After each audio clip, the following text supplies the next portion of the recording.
of a man they admit was mistakenly deported to El Salvador. The administration is supported in all this by the Salvadorian president who visited the White House yesterday and called the idea of returning Kilmar Abrego Garcia, quote, preposterous. Now President Trump is doubling down and talking about possibly deporting U.S. citizens as well. Nancy Cordes has more from the White House.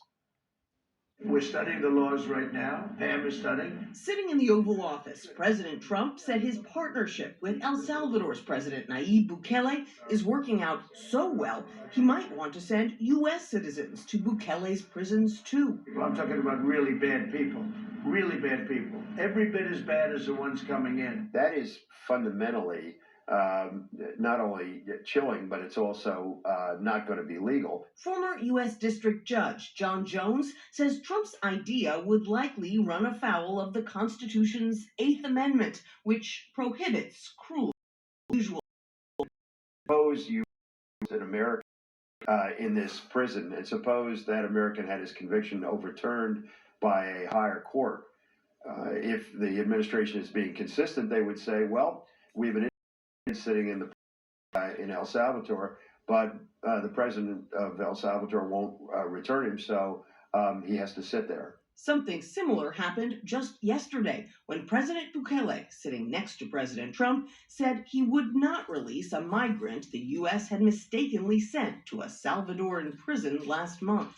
How can I smuggle a terrorist into the United States? I don't have the power to return him to the United States.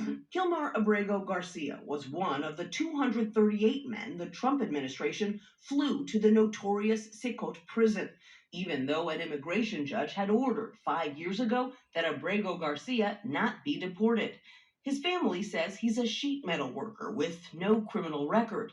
The administration claims he's an MS-13 gang member who deserves to stay in prison. He was illegally in our country. Last week, the Supreme Court instructed the government to facilitate Abrego Garcia's release from custody in El Salvador.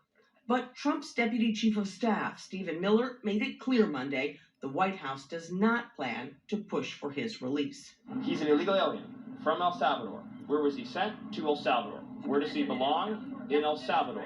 He belongs. It's different sending someone home and sending them into a prison that they could remain. It is up to El Salvador how to handle the process for their own citizens.